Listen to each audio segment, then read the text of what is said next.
Hey friends, today we're going to do spite-driven development. And what is spite-driven development? That is when something is so awful that you decide to do it yourself. So for example, this was supposed to be a Svelte video where we do this awesome 3D visualization. Don't worry, that's the next video. But what happened, I was using this Skylon GitHub API, which randomly died the day before I decided to record the video, which is really great. And if it worked now, I would be really upset. So yeah, so basically I discovered from the network tab they had this awesome API, so you could have done your username, year, and then you say JSON, and boom, you just get the data easy peasy like this. But you can see something is broken with the GitHub API, billion-dollar company, by the way. So I'm presented with two options. I can use their awful API, which is going to take me hours to figure out to get what I want, or I can just simply do some web scraping and get the exact data I want. So for example, let me show you how easier this would be if you just get JSON. So if you go to any subreddit, and I'm afraid to pronounce the name of this subreddit out loud because I'm going to get destroyed on YouTube, as you can see, it's really harmless. It's Rise desktops, right? So we can look at some really cool Rise desktop. So let's say that you want to maybe make a site that showcases them in the order you want. So if you didn't know, on Reddit, if you go to any subreddit and append JSON at the end of the URL, you're going to get the JSON data. Take that, Reddit API limitation. So now we can open the developer tools. We can look at the network tab, and this is the first thing I actually do on a site. I look for the fetch response. So we can go to the filters. All right, so let's refresh everything. And I'm curious, why is there no JSON? There it is, anyhow. So we can open this data here. You can see here is everything you need, and boom, we can yoink this my API now. How easy peasy this is. Okay, but it's not easy in this case because we're going to struggle a bit, but it's really educational because you're going to use this as an excuse to practice some DOM manipulation and data manipulation, because this is most of what you do anyhow as a web developer. So alright, so first let's look at our mark. So here we go to your username, github.com/user. And now we kind of look at this thing, how it works. So this is really like some table. It has months here at the top. And then for the days, it seems like it goes from Sunday to Saturday. But actually, let's first see what happens to the URL. So for example, right now, I know that I probably want to use this URL as the API. So I can just scrape this site and do whatever I need. But let's see what happens when we change the date, right? So as you can see here, let me zoom in. You can see in the URL, it uses query string, so we can get the year from the start of the year to the end of the year. So that's really interesting. So we can also use that in our API. And how awesome is that? But okay, that's really cool. But let's examine actually how this works. So we can inspect it. And now let me just collapse everything. As you can see here, this is a table. So in table head, we can see the table row with table data, which is going to be 12 for all the months in the year, right? And we actually don't care about table head. We care about table body. So you can see we're going to see 7 of them because it goes from Sunday to Saturday. So it has all the days in the year for that row. As you can see, it has, let me just zoom in, it has some interesting data here. So as you can see, here is the actual content, no contributions, etc. So we can actually parse this out and do with the data whatever we want. As you can see, here is some interesting things. You always try to look for these patterns, right? For this date thing, maybe I don't care. But this is really interesting. Data level 1. And that really corresponds to the color of this thing. So this is data level 0, 1, 2, 3, 4. So now we can scrape that and we can get the exact colors here. And what's really great, let me show you when we do this. So probably already know me in advance because I've done it as the great chef I am. So we can query these table rows, then we're going to loop over the rows, and then we're going to loop over the table data inside. That's going to be really simple like this. And we're also going to ignore this one. So we're going to do a selector like select everything but this contribution calendar label. And then we also want to select this empty one, and we're going to assign it null when we loop over it. So it's really part of this table. We're going to see how awesome it is. So let me show you how awesome this is going to be. So I can take this text, no contribution, and then we don't really have to use any regex or something silly like that. We can just say split, we can say space, and boom, now we get an array. So now we have all these indices that we need. We can say, hey, if this is null, then it's going to be 0. Otherwise, we're going to assign the number and etc. We can clean this data up. You're going to see how awesome that is. And this is honestly the best way to play around here. So we can say document query selector all, for example. So now we can say body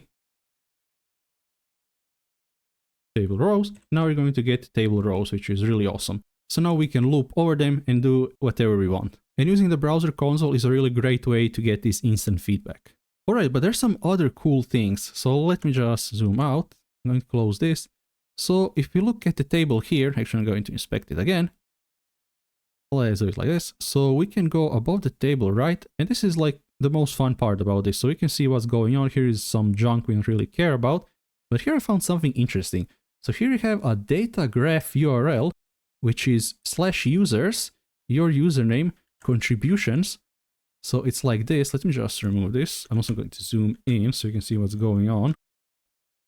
Okay, so now I'm just going to go here. I'm going to do users, contributions. So this is going to open only the table HTML, but there's something other interesting. You can see here are the dates. So maybe how we had a date before. Let me just zoom out of here so you can see this, and I'm going to copy this. So as you remember, when you got this URL like this, so this is for the year 2022. So let me just zoom in, and now I'm going to remove overview. I'm going to actually put a question mark because this is the start of the query param. So we can go to GitHub like this. Let me just remove this URL. We can go to github.com users, your username, contributions, query param from start of the year, end to year. And this should work. Let me just go here. And how awesome is this, friends? As you can see, like maybe we got this lucky, but if we didn't find this URL, that's really not important because we would have used this URL anyhow, but we would get a lot more data, right? And this is really easier to use this URL for scraping the data. Alright, so to get started, I already have a SvelteKit project, which I expect you to know already how to do that. So I'm going to go to the source folder, open routes, page.svelte, and that's basically it. I just have some default styles here, which you're going to look at later. So really nothing fancy here. Alright, so you might be thinking, how do we fetch this data first, right? And we're just going to use some fetch. Let me just create a script tag here. And I'm going to start typing on mount. I'm going to press enter. This is going to import it. I'm going to use an async function like this. And now I can say await fetch. And let's just do this. And let me just open the console here, the browser, so I can close the network tab. Alright, so that's it. Now inside my editor, I just need to press save. And we get a nasty error. And this is where people freak out and don't know how to deal with this. But basically you get an error about course. And basically the resource in question, the browser is trying to protect you from any malicious script that can run. So the course policy in the browser doesn't allow you to make a request to that resource. As you can see, access to fetch at this URL has been blocked by the course policy. No access control allow origin header is present on the requested resource. So there's two things you can do. You can either Google free course proxy, and that is going to proxy through some server, right? And you can access the resource. But we already have a server with SvelteKit, right? And course is only enforced by the browser, which means we can do whatever we want on the server. So instead of using client-side rendering or fetching the data on the client, we're going to fetch the data on the server. And how are we going to do that? Well, we're going to create a standalone API endpoint in SvelteKit. Alright, so how do we do that? Let me just remove this code. And I'm going to close this file. So let me go here. I'm going to zoom in so you can see what's going on. So inside of routes, I'm going to create a dynamic file so we can get the parameters, but you can use query params if you want, and it's perfectly fine. So first I'm going to create the first folder. So I'm going to open the square boys. I'm going to say user, not user, but user. Then I'm going to say slash. So I'm going to create a new folder, which is going to be year, same as the GitHub API if you remember from before. And then I'm going to create a special file to SvelteKit so it knows this is a standalone endpoint. And why are we creating a standalone endpoint, for example, and not just fetching data on the server? Well, maybe we want to reuse this, maybe we want to host somewhere and expose it to the public so others can consume it like any other API, right? And that's basically what a standalone API is. So I'm going to press enter, is going to create these files. As we can see, user, year, server. So we can get this from the URL, right? The user value and the year value. All right, so let me just collapse this. And the first thing we're going to do is export a get function. So we're going to say export async function get, and this is really the same HTTP verb get. You have others like post, etc. if you're not familiar with this. So we can destructure the params from this. Let me just do it like this. We can console log out the params, which you're going to see on the server. So this is going to be inside your terminal, not in the browser terminal.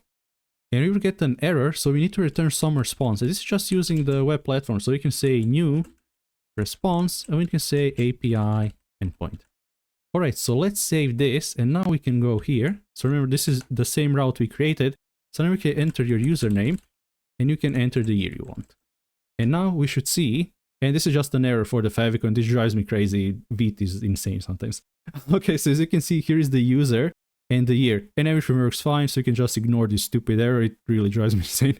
And you can see here is the response that we returned, which is really nothing. So if we go to the network tab, let's just see 202, and this is literally what we got from the preview. So there's really just text returned back. And later, when we're done with dealing with the data, we're going to return a JSON response, the same as any other API. You can also return XML. You can return whatever you want. This is the beauty of API endpoints. You might be confused how it's different from page endpoints in SvelteKit. And basically, page endpoints are only concerned to fetch the data for the page, right? But API endpoints are something more reusable, like your RSS feed, because we can return anything you want. Alright, but let's actually implement the fetching so we get some data. We go here and create a new function. So I'm going to say async function get contributions, just so it's more readable. So we can destructure user year. Something interesting I learned, we can import the route params, so we don't have to type it ourselves. Let's see, route params, like this, and that's really beautiful. If you're using TypeScript, of course, which is optional if I didn't mention it, so don't be afraid if you don't want to use TypeScript or you don't know TypeScript, just ignore the types. Alright, so now I'm going to say API, and we can go here where it was, so we can just copy this entire thing. And let me put backticks because we're going to have variables inside. So now we can go here, and we can say user, and we can also change the year. So let's see, Control D, let's select these two at the same time, $, year like this, and awesome. So now we already have an API working, almost, right? And we can say const response, and this is going to be await fetch, and we're just going to pass the API URL. And let's just do some checking. So if we see that the response isn't okay, we can say throw new error, and also going to give it backticks, fail to fetch.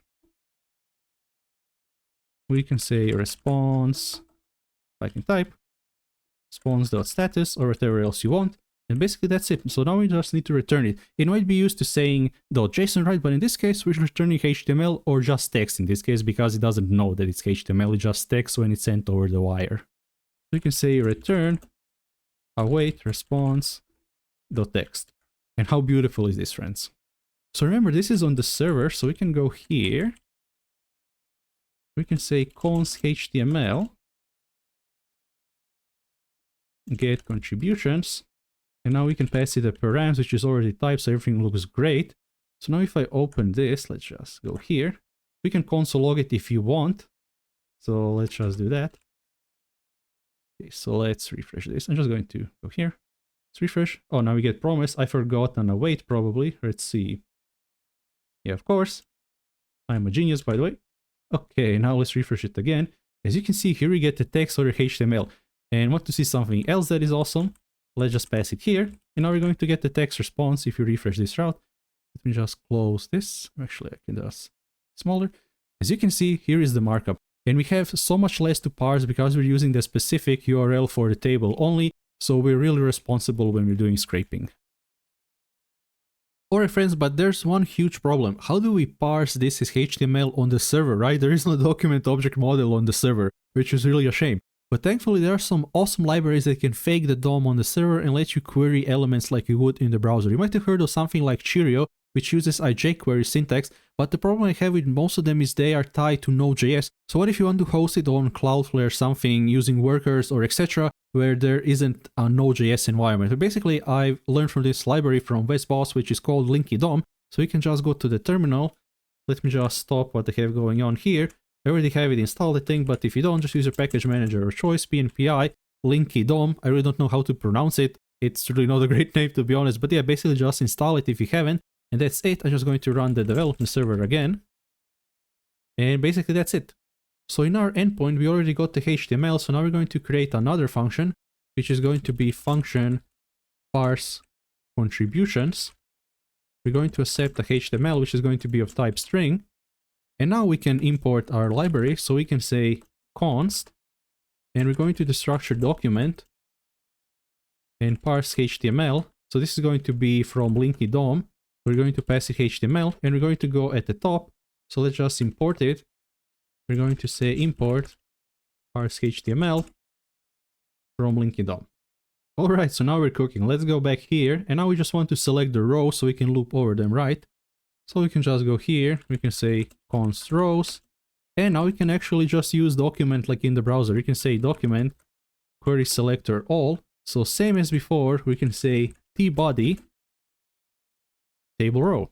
And if you want to type this out, again optional only if you're using TypeScript, we can say HTML table row element. Another thing you have to be aware of, this isn't like regular HTML elements. I mean, it is regular in the sense that this is some node list, but if you want to use methods like map and etc., then you should spread this like this, or you can say array from. But in this case, I'm not actually going to use any array method, and these are iterable, so it's going to work with regular loops. But just so you keep that in mind, this is what drives me crazy about node lists and those other types, to be honest. All right, so basically here, we're just going to keep track of the contributions. So I'm going to say const contribution, this is going to be an empty array. So now we're going to loop over the rows, and I absolutely love for of loops. They're absolutely beautiful and easy to read. So we can say const row of rows. So now we're going to loop over every row. And basically, what do the rows have? If you remember, let's just go to the API. You can just inspect it. So this is just the table without the styles. That's why it looks so weird. So basically, we just want the days. So this is going to be the day inside the table row. So as you can see, contributions. And again, we only want to select the ones without this label. We can also include the label if you want. So you can use this on your table, but I really don't care about the label. So let's just go here. We're going to say const days. So now we can say row query selector all. So what do we want to select? We want to select table data, and we want to say not, and be careful so you don't mess something up. So it's going to be not. So we want to exclude this class. Contribution calendar / label. And that's basically it. And also, if I didn't show you, let me just show you. So we just need to use it. Parse, let's see, parse contributions. Instead of here, let's just say parse contributions HTML. So let's just refresh this. So you can see it looks really weird. This is really hard to parse yourself. So if you're doing any manipulation first, just do it in your console. It's very easy. You get instant feedback, right? Because this is like really hard to read, like even though if it gives you the names and etc. But yeah, just use the console. And let me just close this and get back to our code. So now we can keep track of the current row. So let me just make space for this. You can say const current row, not col. That's interesting. Current row, okay. So we can loop over the days for const day of days. And how beautiful is a for of loop, friends, right? Awesome. So now remember what I said before. We can split the day. So we can say, for example, const data equals day. Let's see, inner text. And the reason it has no idea about this TypeScript, that is because we can just give it a type here, which is going to be HTML table cell element. All right, so now it doesn't complain. How awesome is that? So let me just log this out so you can see. So this is one of those rare instances where you can actually make sense of the data because you're actually just logging the contents inside of it. Let me just open the terminal. I'm going to save the file. We have to reload the endpoint. So now you can see, how awesome is this? Now we get this array of items because we split it. So now we can parse this data however we want. All right, so let's do that. So remember that empty table data, well, basically we have to account for it. So we can say if data length, spell it properly, is higher than 1. So now we can construct the day or contribution. So you can say const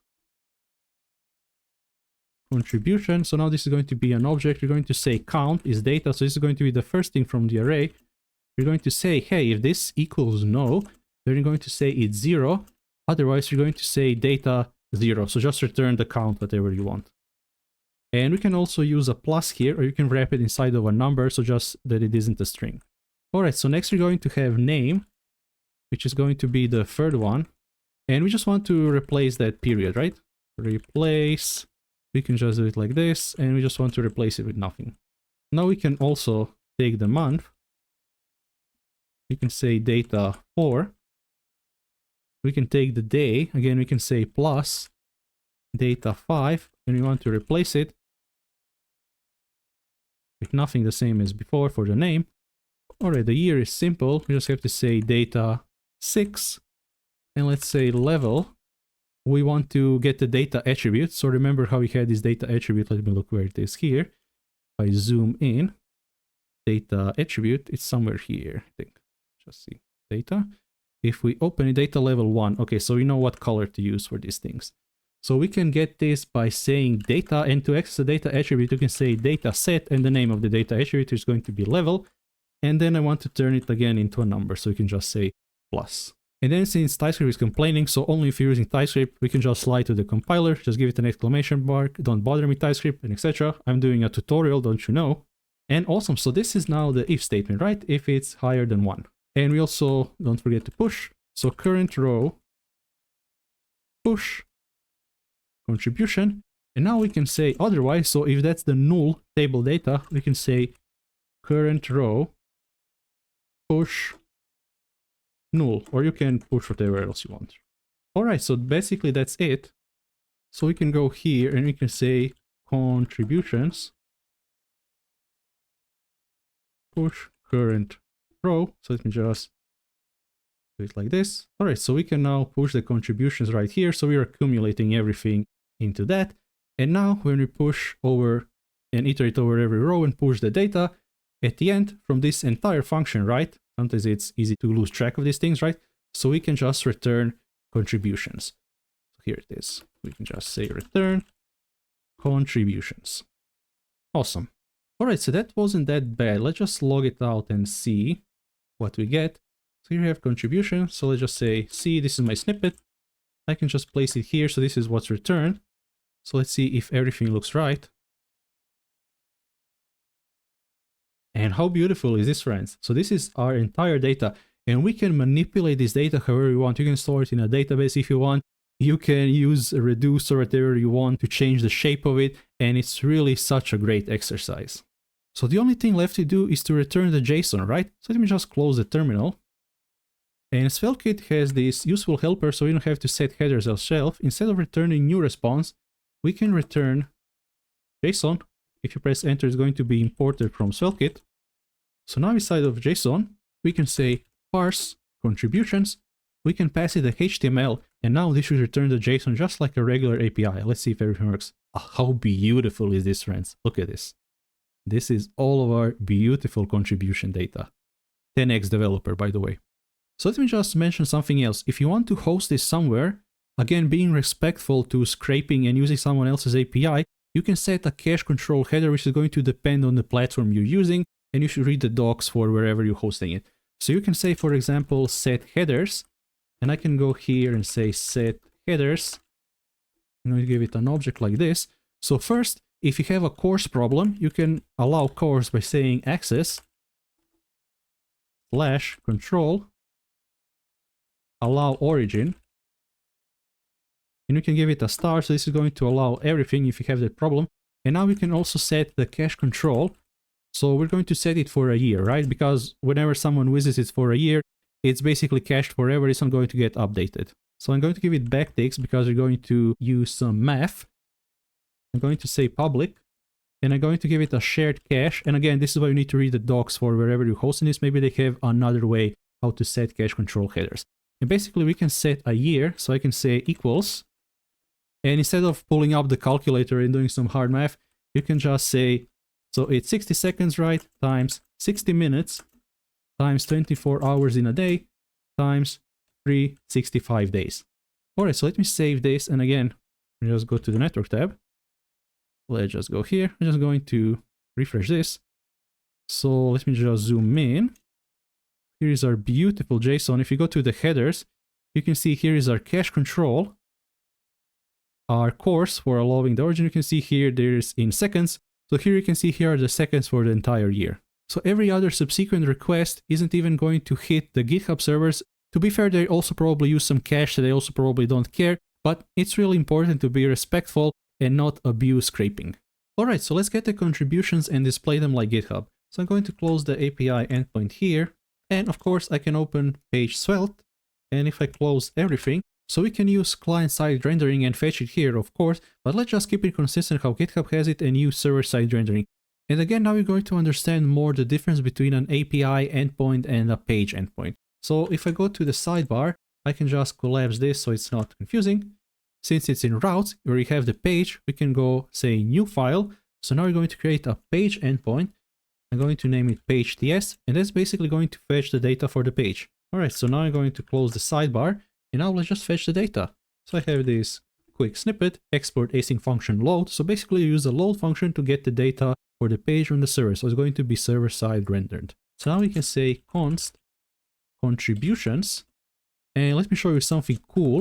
So we can say await, we can say fetch. So now we can just use our API. So you can give your username, you can give the year, but what you have to do, you have to import a special fetch, because a regular fetch can't resolve this, because like, what is this to a regular fetch? Like, this is not the entire URL. So SvelteKit basically make this easier by having this fetch, which is a more enhanced fetch. So it's going to be able to resolve this. Let me show you something else that is cool. So instead of creating another line and doing a response, you can do another await like this and put everything inside of parentheses. And then you can say JSON and you can do it in one line. And then we can return the contributions. And that's basically it. All right, so now inside of the page, we can just get the data. We can say export layer data. And let's just use a reactive value, because the first time when it loads, actually it should be on the page. We already have the data from the server. All right, so I'm going to save this. And let's just go to the console. I'm going to save this file. So instead of going to our API endpoint, let's just go here. All right, so now we get the contributions back. So as you can see, here is all our beautiful data. As you can see, it makes sense this is null, null, null here, because that's literally the same if you go, let's just see, I'm just going to close it here. As you can see, for the year 2022, if we go here, I'm going to zoom in. So as you can see here, it's nothing. And basically, this is all we're doing here. We don't have to do any fancy sorting and etc. Just query what we have here, these rows, right, and display them. Nothing fancy. That's basically all we're doing. All right, so now all we have to do is loop over the data. So I can go here below the title. I'm going to create a table. So it's going to autocomplete. And now I have this snippet each, so I don't have to type it out. We can say data contributions as row. So now we're going to loop over the rows.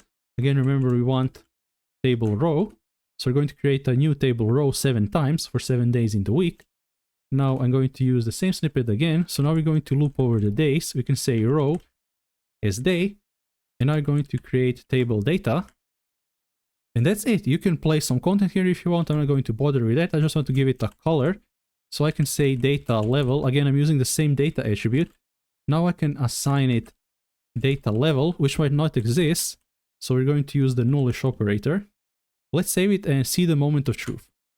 And awesome, we get the exact same contributions. As you can see here, I have just some simple styles. Here I have the table data, I gave it some padding, border radius, and I'm also using CSS nesting, which should be available in every browser. So I'm saying data level 0, I'm assigning it all the colors I got from GitHub. So it goes from 0 to 4. And that's basically it. So now we can request any other year here, make this public API, host it wherever you want, and it works beautifully. One thing I haven't done is, for example, if you want the current year, maybe you can do this as homework, but this is really interesting if you go to the current year, since it's in progress, right? So basically what they do, let me just zoom in. They basically, which is a bit confusing to me, they basically just give you the current month. But as you can see here, it's not just the current month, but it doesn't really matter. It just matters that if someone passes in the current year, you can do this check and you just scrape this thing anyhow and you get the exact same data, right? So it really isn't important. All right, and how awesome is that, friends? Now we have an API we can use, and in the next video, if you're curious, we can create this awesome skyline using GitHub contributions. All right, friends, so thank you for watching. Don't forget to like and subscribe. You can support me by becoming a patron. Peace.